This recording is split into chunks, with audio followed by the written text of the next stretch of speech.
Hello மக்களே, welcome to Delhi tax. மகாநதியில் நேற்று எபிசோடில் அந்த ஃப்ரெண்ட் கேரக்டர் பண்ணாங்களே, அவங்களுக்கு அவ்வளோ ரெஸ்பான்ஸ் இருந்துச்சு, பாசிட்டிவ் ரெஸ்பான்ஸ். பட் எனக்கு தெரிஞ்ச ஒரு குட்டி கெஸ்ட் அப்பியரன்ஸ் மாதிரி தான் போல். த்ரோட்டாக வந்தால் இன்னும் சூப்பராக இருக்கும், பார்க்கலாம். நம்ம எல்லாரும் நிறைய சஜஷன் வச்சுருக்கோம், மேபி டீம் வந்து கன்சிடர் பண்ணுறாங்களான்னு சொல்லி. அண்ட் அவருடைய ஐடி வந்து கிடைக்கலாம் ஃபீல் பண்ணிட்டு இருந்தாங்க இல்லையா, இன்ஸ்டாகிராம் ஐடி கிடைச்சாச்சு. அவருடைய நேம் வந்து வினுஷ் அப்படின்றது தான் நேம். அவருடைய ப்ரொஃபைலில் போய் பார்த்தா அவ்வளோவுமே வந்துட்டு அவர் ட்ரெக்கிங் நிறைய போவாங்க போல், லாங் அந்த ஹைட்டான பிளேசஸ்க்கு, ரிஷிகேஷ், ஹிமாலயாஸ், அப்புறம் ரீசெண்டாக வெள்ளையங்கிரி ஹில்ஸ். இன்னும் அவர் வந்து யோகா டீச்சருக்கான சர்டிஃபிகேட்லாம் வாங்கியிருக்காங்க.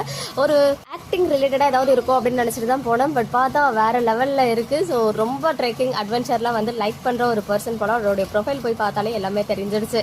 எனிவேஸ் அவர் ஐடி கிடச்சிருச்சு. இனிமேல் அவர் வந்து அப்கமிங் வந்தால் நிஜமாவே நல்லா இருக்கும். ஒரு சப்போர்ட்டிவான ஃப்ரெண்டாக. இனிமேல் அவர் சொன்ன டயலாக் தான், அவங்க வந்து பிரிஞ்சுட்டு போல, அவங்க வந்து கோச்சிட்டு அம்மா வீட்டுக்கு போயிருக்காங்கன்னு சொல்லணும் அப்படின்னு சொல்லி அந்த டயலாக் இப்போ வரைக்கும் ஸ்ட்ராங்காக நம்ம மனசுலாம் நின்றுட்டு இருக்கு. ஸோ இதெல்லாம் ஒரு சைடு இருக்க பாரி சார் கண்டிப்பாக அவருக்கு வந்து ஒரு பெரிய ஒரு ஸ்பெஷல் அப்ரிஷியேஷன், ஒரு பெரிய கிளாப்ஸ் தான் கொடுக்கணும். ஏன்னா வந்துட்டு எந்த ஒரு டயலாக் ரைட்டரும் இந்த அளவுக்கு வந்து ஃபேன்ஸோடைய கமெண்ட்ஸை படித்து அவங்களுக்கு ரிப்ளை கொடுக்கறது கிடையாது. பட் இங்கே வந்து நம்ம டயலாக் ரைட்டர் மட்டும் கொடுத்துட்ருக்காங்க. ஸோ அதுக்காக தான் அவருக்கு ஒரு ஸ்பெஷல் தேங்க்ஸ்மே சொல்லிக்கலாம். மார்னிங்லேருந்து நிறைய கொஸ்டின்ஸ் இந்த சத்தியம் பண்ணது ரிலேட்டடாக வந்துட்டு இருக்கு. அதுக்கு அவர் அப்போ ஒரு போட்டாலும் தடுக்க முடியாது அப்படின்னு சொல்லியிருந்தாரு. அதில் நிறைய பேருக்கு வந்து ரிப்ளை பண்ணியிருக்காரு. பாரி ஐயா, இந்த காவேரி சத்தியம் பண்ணுற சீன் லாஜிக் இல்லாமல் இருக்குது. அது எப்படி ஒரு உண்மையான கணவன் மனைவியாக வாழ்ந்துட்டு எப்படி வாய் கூசாமல் பொய் சொல்கிறா? ஒரு வேளை ப்ரெக்னென்ட் ஆனால் இது எவ்வளோ பெரிய அசிங்கம் அப்படின்னு கேட்டுருக்காங்க ஒரு ஃபாலோவர். அதுக்கு அவள் பொய் தான் சொல்கிறா, பொய்க்கு எதுக்கு லாஜிக்கு? சொல்லும் போதே தான் அவள் விஜய் கூட ஒன்றா இருந்ததை நினச்சி கில்ட் ஆகிறாளே. அம்மாவுக்கு ஆறுதலாக பேசணும்னு ஃப்ளோவில் பொய் சொல்கிறான். சொல்லும் போதே அது தப்புனும் அவள் உணர்ந்துடுறாங்கிறது தான் காட்சி. ஸோ அதை சொல்லும் போதே வந்து சத்தியம் பண்ணும் போதே நம்ம வந்து தப்பு தான் பண்றோன்றத உணர்றத காட்டுறதுக்காக தான் நமக்கு வந்து இன்னைக்கு காட்சியா காமிச்சிருந்தாங்க அவங்களுடைய இமேஜினேஷன் சீக்வன்ஸ்.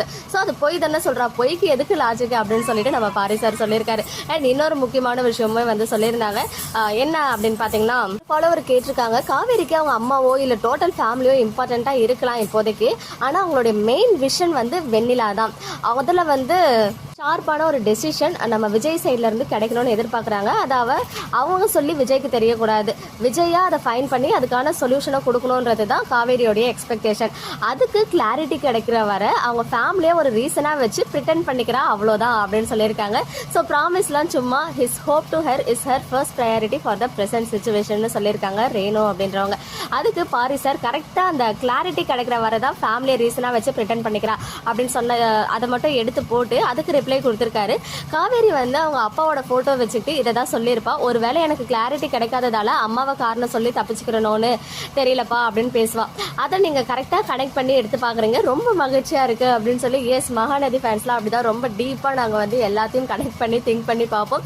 அந்த மாதிரி தான் அன்னைக்கு போட்டோல வச்சு அதுக்கு முன்னாடி நாள் தான் சொல்லி அழுவாங்க, எனக்கு கிளாரிட்டி கிடைக்காததுனால தான் அம்மா வந்துட்டு காரணம் சொல்லி எஸ்கேப் ஆயிடுறன்ற மாதிரி. ஸோ அதுதான் அவருமே வந்து நீங்க அழகா கனெக்ட் பண்ணி பார்த்துருக்கீங்க, ரொம்ப சந்தோஷமா இருக்குன்னு சொன்னாரு. அண்ட் இன்னொரு நிறைய பேர் வந்து இந்த கமெண்ட் பார்த்தேன், ஐயா எனக்கு ஒரு டவுட்டு, விஜய் ஆஃபீஸில் ஒர்க் பண்ணுற அந்த கை நேம் ஐயப்பனா இல்லை அன்வரா அப்படின்னு கேட்டதுக்கு, ஐயப்பன் அன்வர் ரெண்டு பேருமே அங்கே வேலை பார்க்குறவங்க தான், இன்னைக்கு பேசினது அன்வர் அப்படின்னு சொல்லியிருக்காங்க. ஸோ இந்த நேமில் நிறைய கன்ஃபியூஷன் இருக்கு போல். அண்ட் ஏதோ ஒரு குட்டி லாஜிக் மிஸ்டேக்குமே பண்ணியிருக்காங்க போல டீம். ஸோ அதெல்லாம் நம்ம பெருசாக எடுத்துக்க தேவையில்லை, இது வந்து நார்மலாக நடக்கிற விஷயம் தான். ஓகே மக்களே, நெக்ஸ்ட் வீடியோவில் மீட் பண்ணுறேன். எக்ஸ்க்ளூசிவ் அப்டேட்ஸ்க்கு மறக்காம நம்ம யூடியூப் சேனலை சப்ஸ்கிரைப் பண்ணிக்கோங்க.